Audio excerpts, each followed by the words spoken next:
Okay, hi everyone. I'm with Dr. Mike Licona today. Well, thanks for having me on, Brian. So, Mike, this book was released in 2004, correct? That's correct. Okay, so this is actually the same year that Facebook came out. I found out. So, in the very early years of the internet and the World Wide Web, I guess. So, tell us, how long did it take you to research this, include without the internet? Oh, that's a good question. I think probably 4 years, Hmm. 4 years maybe. Yeah, and a Yeah. lot of, I mean, if people have this book, I have it. The footnotes are extensive, and just a lot of work has gone into this book. Of course, that's just my research, 4 years. Gary Habermas, of Yeah, course, had been researching it a whole lot longer than that. right. Wow. Wow. And like I said, before the internet, a lot of this stuff you can find out online now, like Chat GPT in a few seconds. But the Well, amazing yeah, work. but even then, you got to double check AI. Oh, of course. Unfortunately, Yes. I use AI now when Yeah. I do some research, but you got to check everything because Yeah. it invents, it it will tell you things that just simply aren't true. Right. Right. I did plug in some of the stuff that I just asked a simple question about proof of Jesus outside biblical sources, and it lined up pretty well with this book. So I Hmm. was really, really happy about that. If I can just get back to the Richard Carrier comment that I made, I randomly came across one of his videos, and just the other day, and in it, he presents a point of view that says Jesus didn't even exist at all. Is that common among scholars these days? I mean, he seems to present it that way, that that's the trend.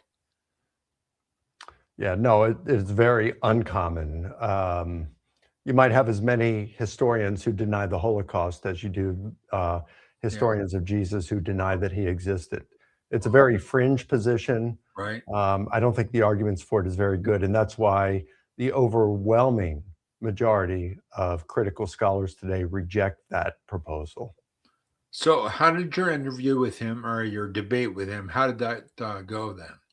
Well, we did not debate on whether Jesus existed. Okay. Um, we both times we debated, it was on the resurrection of Jesus. Okay. Um, I thought it went really well. In fact, after the first one, that was at UCLA, Okay. and after the first one, the following morning, I had an email in my in my account that a guy that was there who was a psychology major, and he said that he was on the front row with a few of his friends, and he says, "You don't understand, here at UCLA we get our faith bashed all the time." Now this is 2004. He Right. said we get our faith bashed all the time, and he said, you know, I you presenting the evidence for the resurrection of Jesus was encouraging beyond words. Mm. And he told me shortly after that that he had decided, his faith was so strengthened by it that he had decided to go into full-time Christian ministry Wow. as a Really? result. Yeah. After the second debate, which was at Washburn University in Topeka, Kansas, I'm not sure what year that was, maybe 2009, somewhere Okay. around there, and maybe 2010. And after the debate, this girl came up to me and introduced herself to me, and she said, "Look, I came to this debate tonight as an atheist. I came to Washburn University as a freshman as a Christian, but the faculty and students were so anti-Christian here that I just felt a lot of peer pressure. I ended up giving up my faith. Sure. I came to the debate this evening just out of curiosity." She says, "I'm in a second semester junior. And as a result of this, I'm coming back to the Christian faith, and I can't wait to get back into scripture." So I encouraged her to get involved in a campus ministry so Right. that she could fellowship with other believers. And yeah, so that was pretty neat. I thought that night, the prayers of her parents and grandparents had been answered, Yeah, because they'd been praying for her, I'm sure, for the last 2 years. sure. And so it was pretty neat. I see so much fruit that comes, spiritual fruit that comes about as a result of debates. Yeah. Well, I tell you, this book to me, I mean, I've been a Christian a long time since I was 10. I'm 60 now, and but again, I had these questions like, okay, I know I believe the Bible 100%, but someone that doesn't, how do I back up what I believe outside sources? So I did some research, and then I found this book, and I thought, wow, I'm gonna really dig into it, and I've really been just blown away, and really the assassination of Charlie Kirk is what really um, oh, encouraged me. I don't know if that's the right word, but it really kind of prodded me to go, you know what, this is pretty serious. And he was so solid in his faith, and facing the people that spoke to him, and he said in an interview that his goal first was to win souls for Jesus. Secondly, was to be involved in politics. So, I mean, that was very encouraging. And I'm retired now. I have the time, and what a great outlet the internet has become for that. So yeah, that's great. Okay, so for people that have not read this book, again, it's The Case for the Resurrection of Jesus. Gary Habermas, Michael Licona. So for people that haven't read that book, as I mentioned, the outside biblical sources, could you give us a heads up on that? Yeah, so I mean, there are a number of non-Christian sources. When you say non-biblical, I'm assuming you mean non-Christian, Yep. because there are Christian non-biblical sources, Okay. and some of them credible. Like, you got Polycarp, who is probably a disciple of the Apostle John, who writes, and Right. so we learn some neat things from him. Clement of Rome, possibly, perhaps, probably a disciple of the Apostle Peter. Hmm.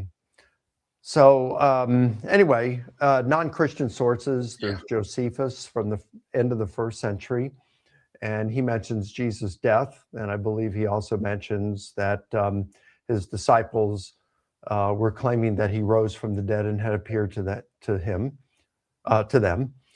So you got Josephus. You have Tacitus, who's one of the greatest Roman historians, perhaps the Right. greatest Roman historian. Okay. He mentions the death of Jesus, and then he says shortly after, his disciple, this superstition, he calls it mischievous superstition. So he was kind of hostile to the Christian faith, Right. which Right. makes him even more valuable because he's Sure. biased in the opposite direction, right? Yeah. Um, so he's saying that this mischievous superstition broke out again in Judea shortly after his death. He says Christianity was checked for the moment, then it broke out again in Judea where it started, and then it spread throughout the world, even the capital Rome itself. Hmm. So that, although it doesn't mention the resurrection of Jesus, it's entirely consistent with the apostolic claim that he rose from the dead. It makes best sense of that. And it does mention Jesus's execution by the Romans.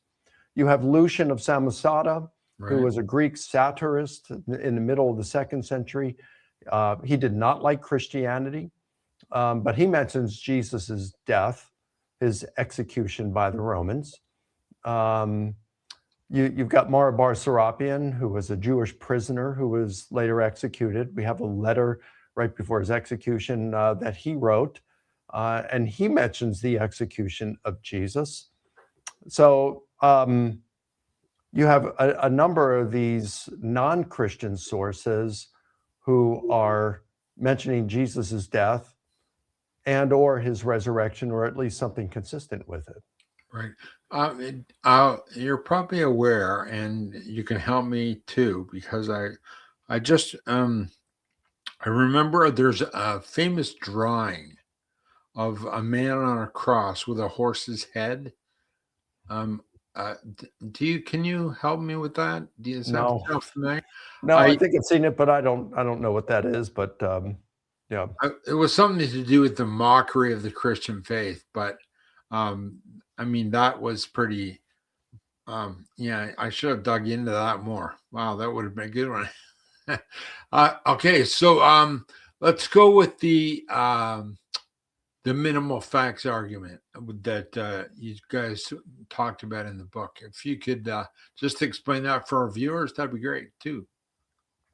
well, this is something that Gary Habermas came up with in his doctoral research, I think in the mid-70s. Okay. So over 50 years ago, Wow. or about 50 years ago. So he talked about, he wanted to look at, there's a lot of disagreement amongst historians about just about everything, Yeah. even in non-religious, non-Jesus matters, they disagree on a whole lot of stuff.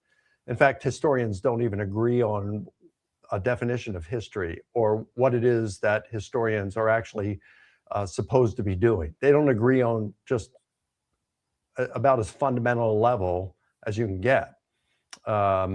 So, you especially when it comes to Jesus and worldviews are involved, you're going to have a lot of disagreement. So atheists are never going to be able to say that Jesus rose from the dead because they don't believe God exists. They don't believe in miracles. So they have to go with some other kind of explanation. And likewise, to be fair, Christians in their faith, you're probably not going to have a Christian denying that Jesus rose from the dead. They might say, well, historical investigation can't prove that he did or show with a good degree of certainty, like my friend Dale Allison would say, historical investigation can only go so far. It could show that the disciples had experiences. They interpreted as appearances of the risen Jesus, but historical investigation can't go any further than that, basically, right? So they're going to disagree on a lot of things. So what Habermas did in his study said, well, okay, look, let's just look at some facts about Jesus that are relevant to his fate, that are so strongly supported by the data that the vast majority of scholars grant them as facts. Okay. If we can build a case for the resurrection based on those facts, then it'd be a pretty strong case for the resurrection. So he came up with 12 facts. Okay, 12 facts. And then he said, just based on these 12 facts, a minimal facts, we can give a good case for the resurrection. Then he said, tell you what, let's do it this way. You choose any 3 or 4 of those 12 facts. And, by the way, those 12 facts would only be pretty much the majority of scholars, wouldn't have to be the vast majority. So 51% or better. And then he said, tell you what, you pick any 3 or 4 of those, and we can build a strong case for the resurrection. And then he kind of morphed into it a little bit differently and said, I'll tell you what, let's just limit this to, and he's done different numbers at different times. I think he's doing 6 right now in his magnum opus. In our book, he did 4. We did 4 plus 1.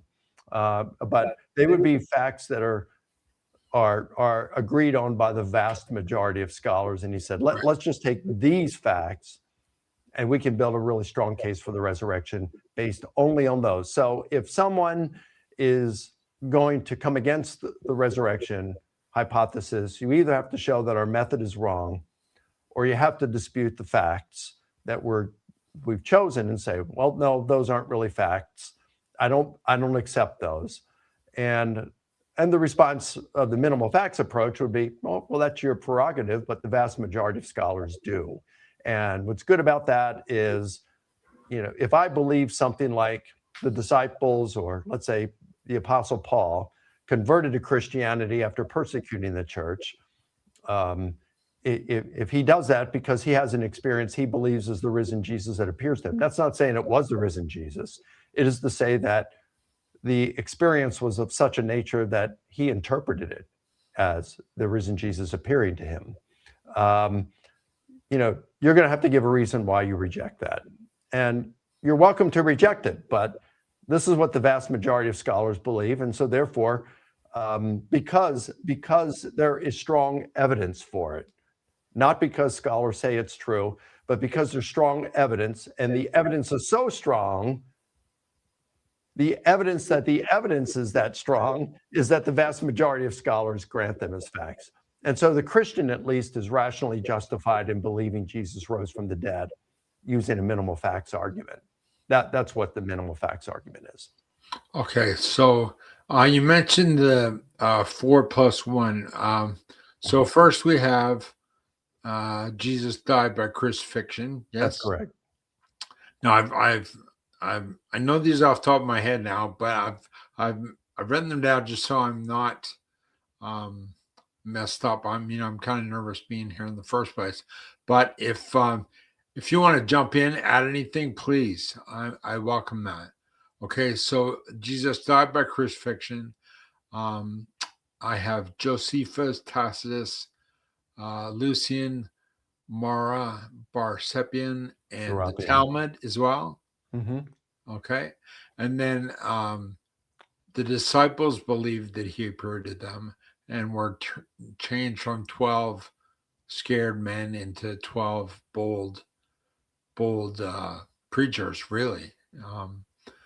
Right. I mean, I'm reiterating all your work. So, I mean,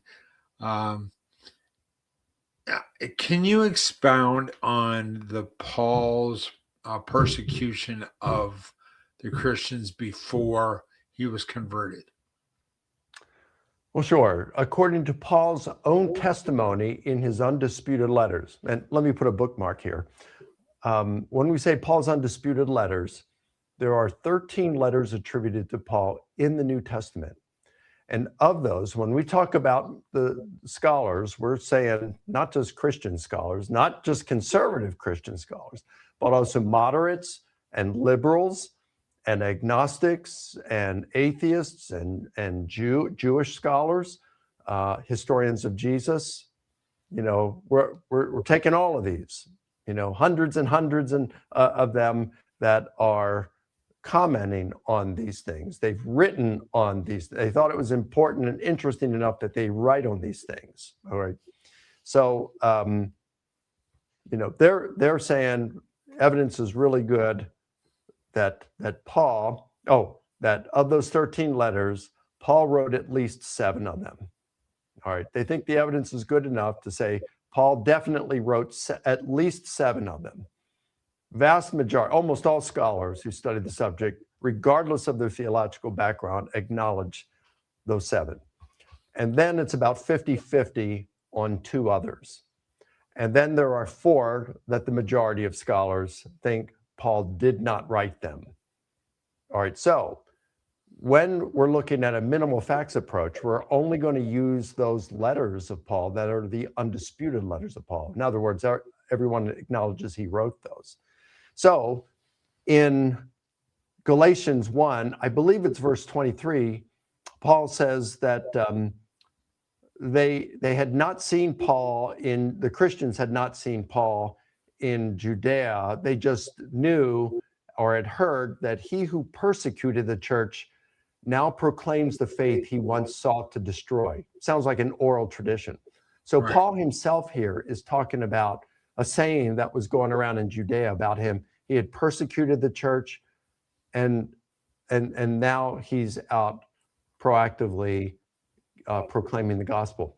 You have Paul in Philippians, I believe it's Philippians chapter 2, maybe it's chapter 3, where he gives his resume. And he says, look, I was circumcised the 8th day of the nation of Israel, the tribe of Benjamin. I'm a Jew's Jew.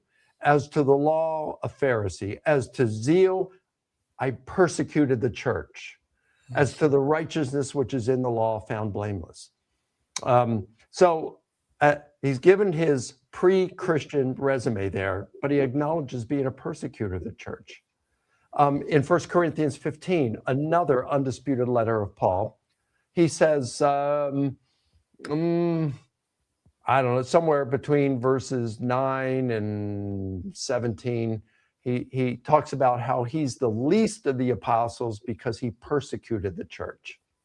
So Paul, in his undisputed letters, says that he persecuted the Christian church. And he also talks about how Jesus appeared to him that he had seen Jesus. That's in 1 Corinthians 15, verse 8. Last of all, as to one untimely born, he appeared also to me. In 1 Corinthians 9, he says, have I not seen Jesus? And then you have this narrated in the book of Acts, how Paul persecuted the church and the appearances of Jesus, Jesus appearing to him in Acts chapter 9. And then Paul reiterates this, at least Luke giving Paul's story in chapter 9, 22 and 26. So you have that. Then you have Paul, who acknowledges in his writings, I think 2 Corinthians, where he talks about his beatings, being shipwrecked, stoned and left for dead, imprisoned, all these hardships, and hunger and being shipwrecked, all of this stuff that Paul, the hardships he describes for when preaching the gospel. In 1 Corinthians 15, he talks about how he is under threat of death on a daily basis. And then you read about these persecutions in the book of Acts, the specifics to them.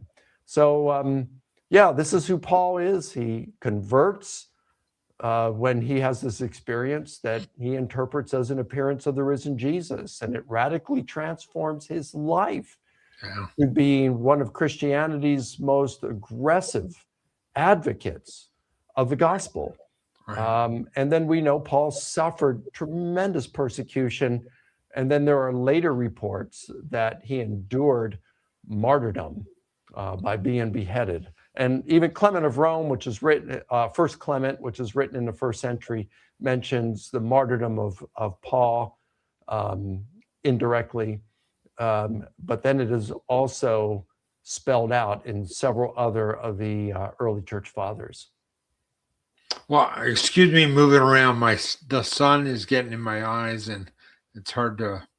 I'm washed out over on this side. And can you just give me a bit of background about James, Jesus' brother, and his conversion? Yeah.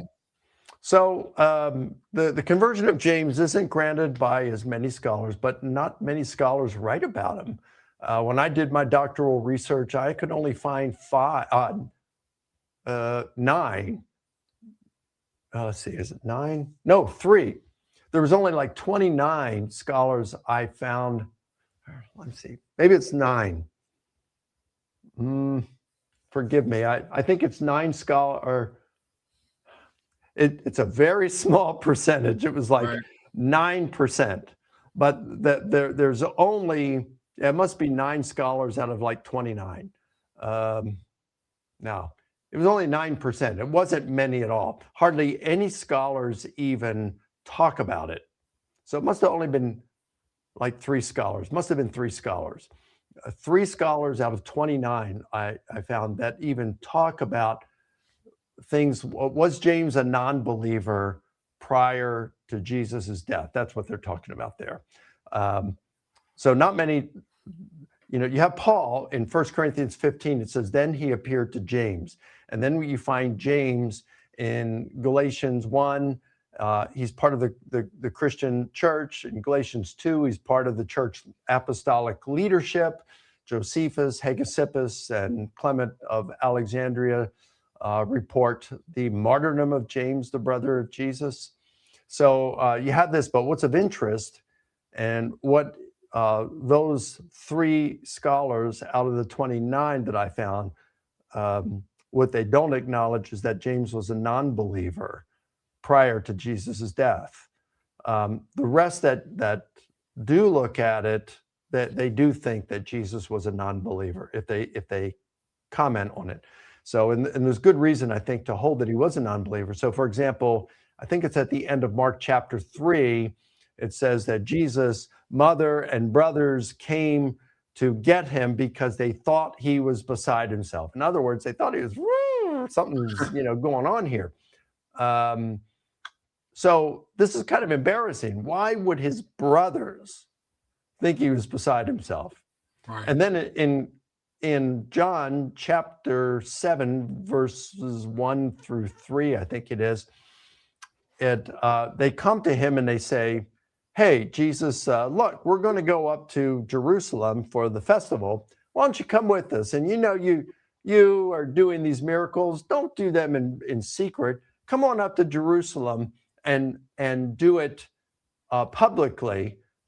And right before that, it said that those in Jerusalem, the Jewish leadership, were seeking to find Jesus so they might kill him. And so his brothers are saying, "Hey, why don't you do this stuff publicly in Jerusalem?" So it's like they're egging him on. And then John says, because none of his brothers believed in him. All right. Now, the three scholars, I think it was James Tabor, John Painter, and Richard Bauckham. Those were the three that that don't think that James was, at least at the time when I studied it. They didn't think that James was a non-believer. They interpret that differently. But I think it was a bunch of stretch, and I explain in my big book on the resurrection, that's like 700 pages, why I think they're wrong. Then you've got in John at Jesus' death, who does Jesus entrust the care of his mother to? Well, it's not to James. It's not to any of Jesus' brothers. And you would think if they were believers at the time that he would entrust the care of his mother to one of his brothers. But no, he entrusted to the beloved disciple. And I take that as Jesus is more concerned that his mother be taken care of by a brother in Christ than a blood brother. Right. So therefore, I think there's good evidence, good reason to think that none of Jesus' brothers were followers of Jesus prior to his death. But then afterward, we do find them as followers. And we find in 1 Corinthians 15, where it says, then he appeared to James. And like I said, you've got three accounts of James, his martyrdom, one of which is a non-Christian account. So I think there's good reason to see about the fate of James there. Okay. Now, you mentioned the festivals, and I was looking back at the interview you did with Mike Winger, and I've wondered this myself. If Paul had ever met Jesus, and you were saying with that in that interview that they were probably at these festivals. Can you explain a bit about those festivals? Yeah, so there were a number, I don't recall what they all are. Of course, Passover was the big one back then, right? Right. But there are a number of festivals that the Jews would go to during the year. And Paul, being a very committed Jew, being a Pharisee by his own testimony in Philippians, he would have been there at these. And Jesus was there, as the Gospels report. So, there's a lot of, there are a number of people who would say, Paul never heard Jesus. He never met Jesus. So he wouldn't have known what Jesus looked like when Jesus appeared to him, right? I don't think there's any reason to think that Paul never saw Jesus. If Jesus was at these festivals and Paul would have been there as well, then if Jesus did preach publicly at these festivals and cause the commotion that he did, such as the overturning of the table, cleansing the temple, the week of Passover, and that he was brought before the Sanhedrin that took him before Pilate the next day. Well, and then he was crucified publicly. Are we to say Paul never saw Jesus? Did Paul not care about all this while all the Jewish leaders and the scribes and Pharisees were coming against Jesus? Sure. If this is as the Gospels report, and as Josephus reports, at the instigation of the leading men among us, that he means the Jewish leadership, at the instigation of the leading men among us, Pilate crucified him. So if Josephus is to be believed, if at least the bare facts of the Gospels are to be believed, then I think we have good reason to think that Paul was aware of Jesus. He may not have ever spoken with Jesus, but he probably saw him and heard him preach at some point. So that's what I would go with. I think that's more plausible Yeah. than to state dogmatically that Paul never saw Jesus. Right. We just I think don't it's more have. probable that he did. Yeah, we don't have it written in the text, but it's easily inferred, right? Yeah. That this took place. So, you mentioned that you just finished a really big book, 700 pages on the resurrection. So that's Well, that was back really in what I want. 2010. So that Oh, was 16 years ago. yeah. Well, still, that's a big book. Uh, I'd be just getting through that now, probably if I started. Anyway, so can we just talk about the empty tomb for a little Yeah. bit? Um, so the arguments against the empty tomb. Uh, I have a list of them, but maybe you could address some of those. First one being disciples stole the body. Well, first I'd say let's look at the evidence that the disciples had these experiences and truly believed Jesus rose and appeared to them. Okay. So the fact, I mean, they're claiming it, right? I give 9 sources for that in the Case for the Resurrection of Jesus book.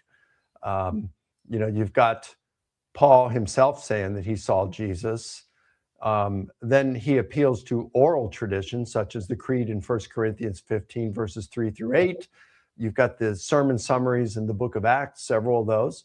So there's oral traditions. And then you've got the written traditions.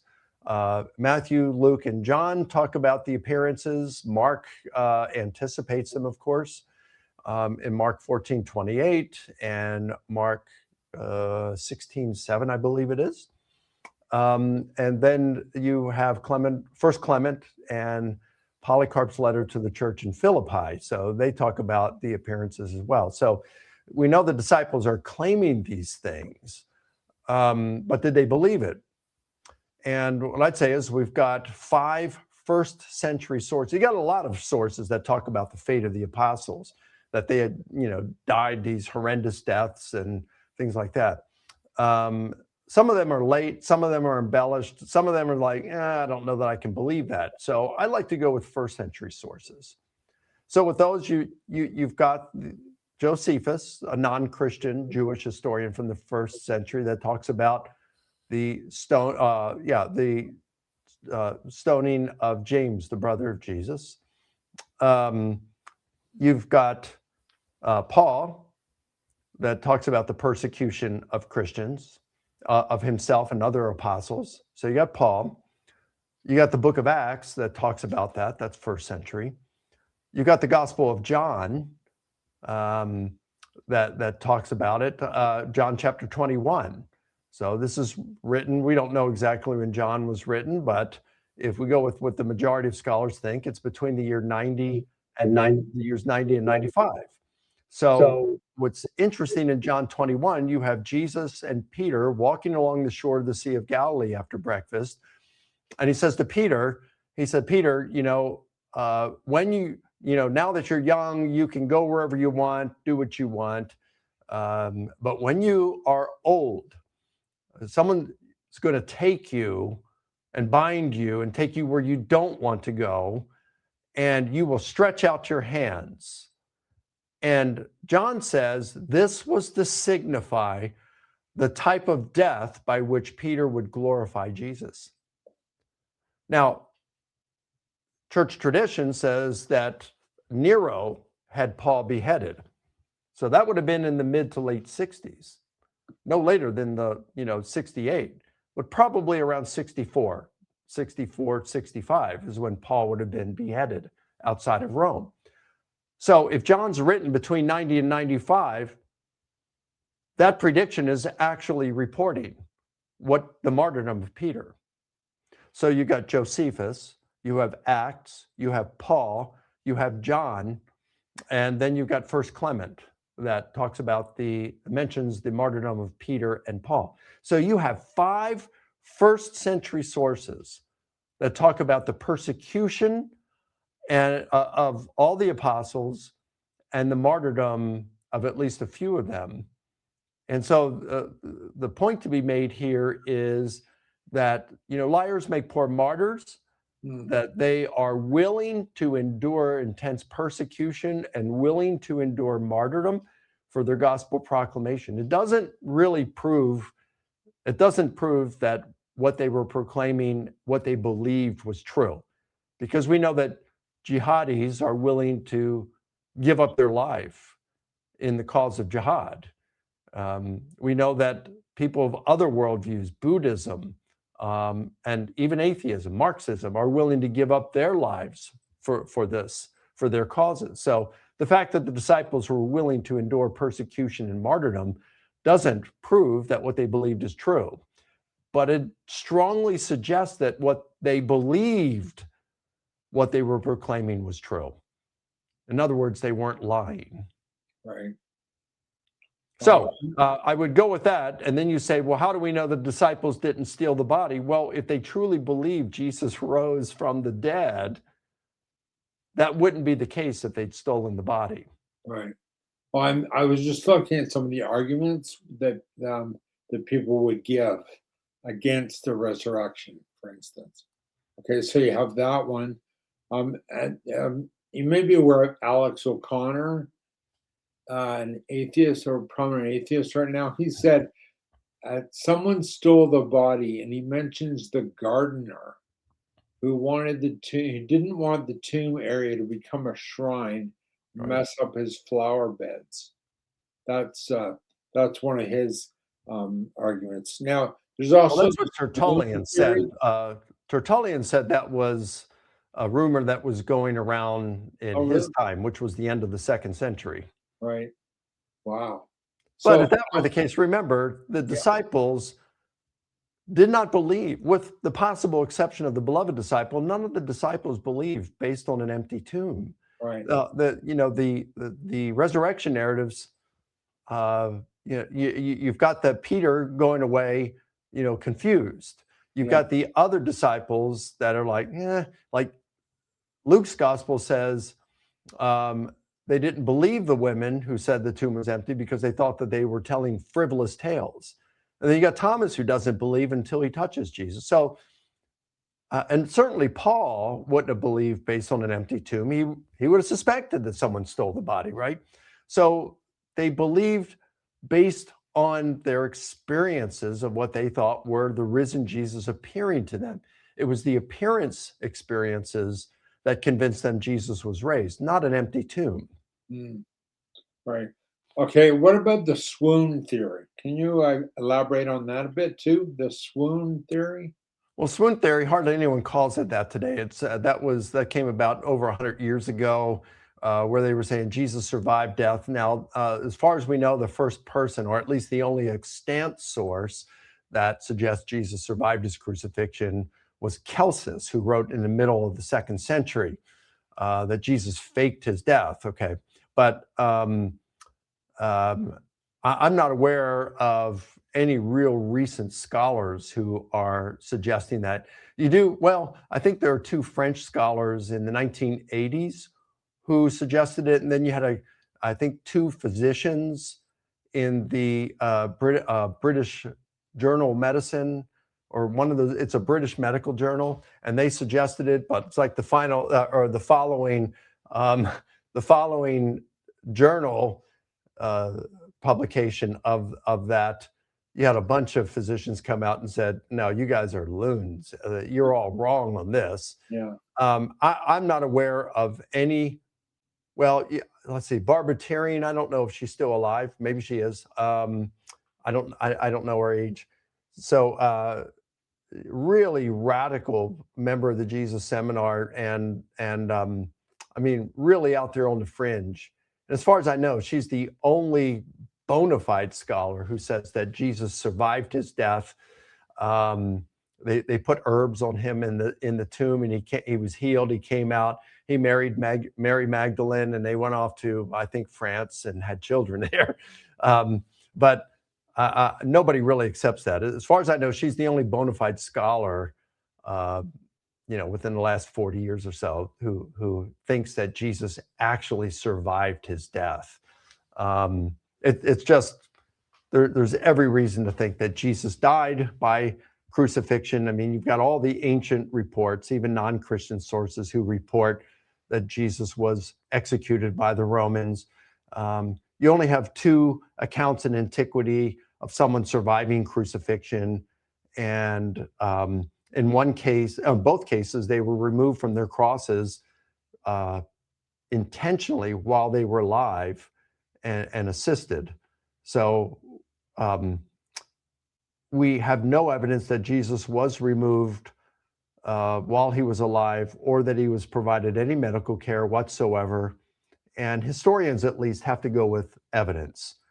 And given all the evidence we have for Jesus's death by crucifixion, historian at least has to conclude that Jesus was crucified and the process killed him. And then finally, well, I mean, I could give several more reasons, but I'll just give one more. I mean, Jesus had been impaled to the cross with nails. So even if he was removed prematurely and medically assisted, what would he look like just a couple of days later? Would he be able to walk on feet that had been pierced by nails? And even if he did, I mean, I don't see how he could, but if he did, he'd be limping severely. He'd been scourged. There's no way that he'd be able to convince his disciples that he was the risen Prince of Life. Right. Yes, alive, but risen, no. And then the disciples would probably say, well, if that's a glorified body, I don't know if I want it either. Yeah, right? Yeah, count me out. I'm going to find something else to do here. Yeah. And I mean, there's also the piercing of the side, where the pericardium is pierced and the blood and water flow separately, right? Yes, I accept that, but a lot of scholars think that is, they don't accept that because they think it's symbolic in John. But no, I think that it's historical. In fact, Quintilian says he's got a text, a passage that says that the Roman soldier is permitted to pierce those who have been crucified. And that seems to work with be consistent with the piercing of the side. Now, Mike, if you have some time, could you go into the mass hallucination theory when Jesus appeared to 500 plus, over 500 people at one time?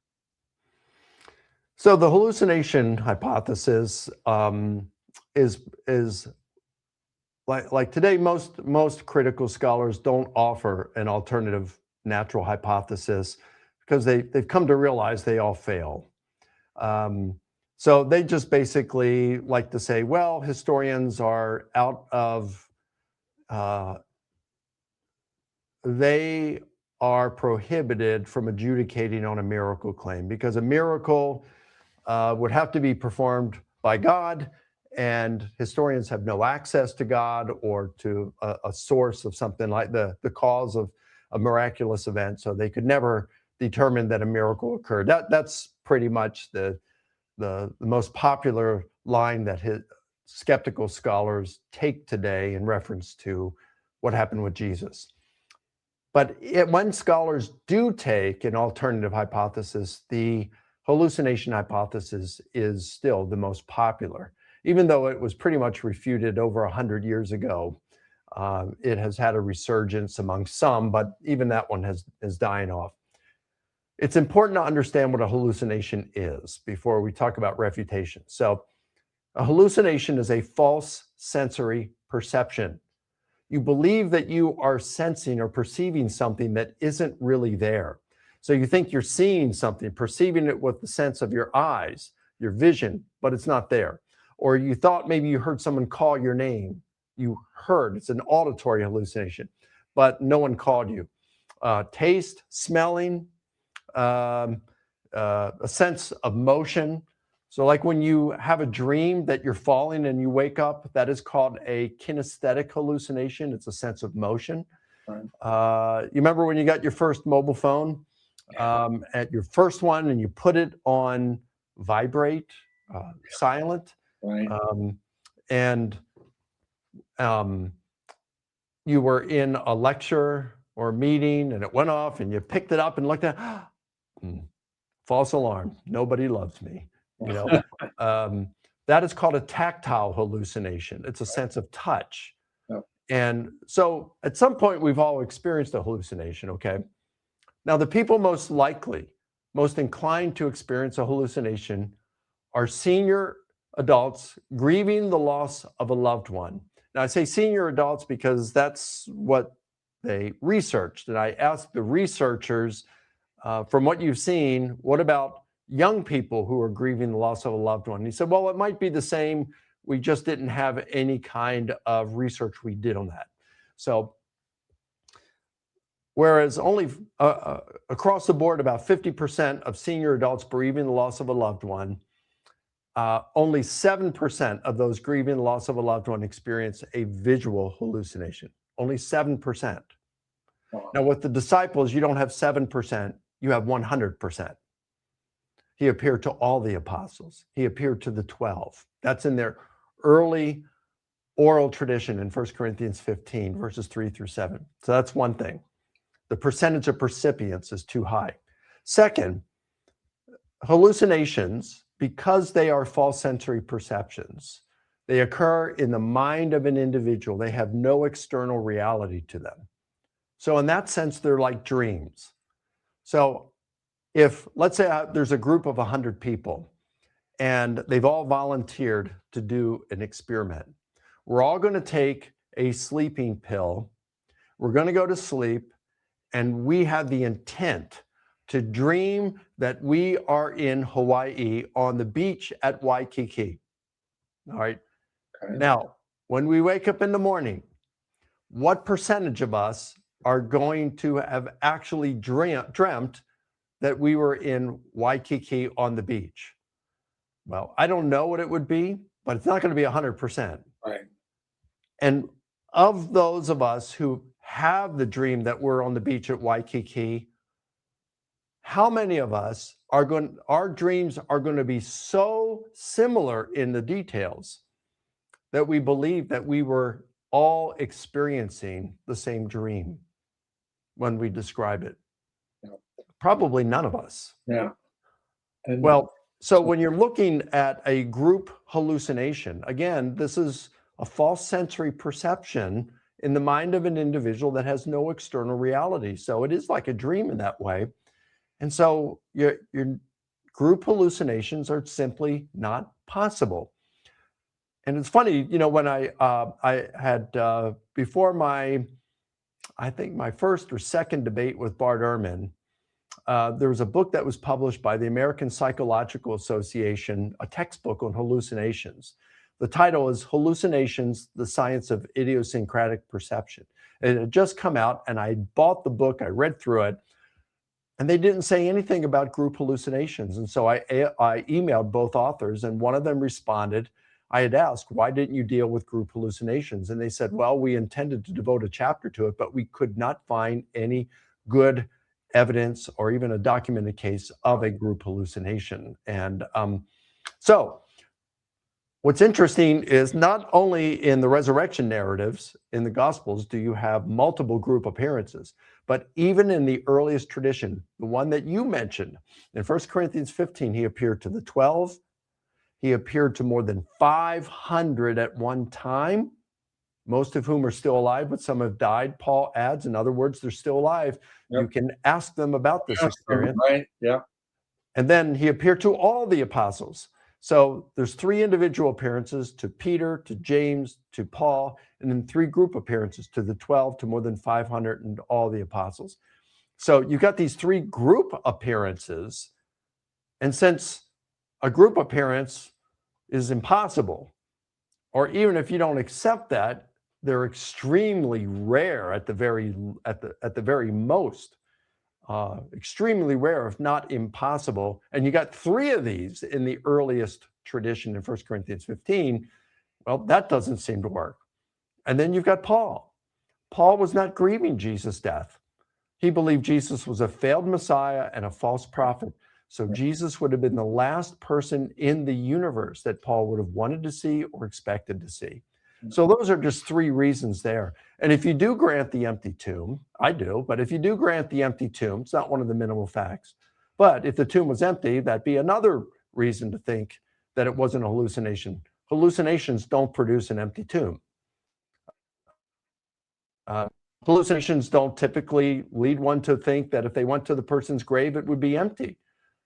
My dad, shortly after my mom died, a few months later, this would have been in 2014, he woke up in the middle of the night and believed he saw my mom there. Now, either that was an apparition of my mom, or it was a hallucination that my dad experienced of her in the middle of the night, brought on by grief.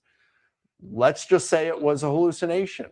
I don't know what it was, but let's say it was a hallucination. I can tell you this, my dad did not think that if he went to my mom's grave, it would have been empty. So there are numerous reasons for rejecting the hallucination hypothesis. Wow. Well, thanks. That's thorough. I appreciate that. Now I've got a few things here that are just kind of out there, like apostles experienced something, but we don't know what, and then that Jesus was an extraterrestrial. And, and as I think you said in the book, in one sense, that's true that Jesus is not of this world. That's right. But, you could say in a sense that he is an alien because he's not of this world. but not an ET phone home type of alien. Okay. So just quickly, how long was Jesus on the earth after he resurrected? Well, according to the book of Acts, chapter 1, he appeared to them over a period of 40 days. Okay. So there was no dispute there that the people could have come out and said, well, this is not who it was, who Jesus said he was going to be, or whatever. There could have been a lot of opportunity there to disprove it, I think. And well, let's put it this way. Looking now in retrospect as historians, that's not one of the minimal facts. And you'd have a number of skeptics that would say, well, they just don't believe that part of Acts, right? Okay. And they're going to reject certain elements within the resurrection narratives. That's why I'm saying I think Habermas's argument is pretty good, that if you just limited things to the minimal facts, or what the non-Christian historian, Jewish historian Paula Fredrickson has said, she calls them historical bedrock, facts beyond doubt. If you just limit it to those things, you still get a pretty strong case for the resurrection. So how soon were, I guess we'd call it congregations, forming afterwards that were worshiping Christ? Is there any documentation on that? Well, the book of Acts would suggest it was fairly early, right? I mean, you've got when Pentecost came and the Holy Spirit fell on them, the promised Holy Spirit coming, that was 50 days after the crucifixion. Wow. 50 days after the crucifixion. And it says that they were together in prayer. So you've got it at least by that time that they are fellowshipping together. And then you've got many other reports in the book of Acts about them getting together. So if you go with the book of Acts, you've got no later than 50 days if you go with the book of Acts. But certainly, even if you reject that, you've got Paul's undisputed letters that talk about how they are meeting and gathering together and worshiping and, breaking bread together in the Eucharist, things like that. Wow. Well, Mike, this has been such a great pleasure, and thank you so much for being here. Mike's books are available at risenjesus.com or also on Amazon. And if I'm not mistaken, Mike, you will be at the Apologetic Con in Lakewood Ranch, Florida, at Grace Community Church in June. Is that right? Okay, I'm not sure when it is. I know I've been invited to it, okay. But I'm glad you mentioned the date. I'll have to check out when Apologetic Con is. But that's the information I have. It says June 8 and 9. June 8 and 9. That's in Sarasota, right? Lakewood Ranch, Florida. So I'm not exactly sure. Oh, Lakewood Ranch. Okay. Lake LaGrange, Um, yeah. So my Florida geography is not that great. all right, I'll have to check that out. Check out where you're supposed to be. Yeah. Okay. Well, again, thank you Let me so much. mention, can I just mention something real Sure, quick, Brian? sure. So, I teach at Houston Christian University, Yeah, and, we've got a really good apologetics program there that you can take online, or you can do it on campus, great. or you can do diplomas. You can do a minor or a major in Christian apologetics there, or like I said, a master's degree. You can do, we've got a really fine program. We've got people that are taking a master's degree there. They're studying it, Christian apologetics from all over the world and in all walks of life. We have professionals. We had, I think last year I had a medical student. We've had several attorneys and pharmacists and people like that who are taking courses just because they want to learn. Yeah, that's And so if great. you're interested, you can find out about it by going to hc.edu/defend.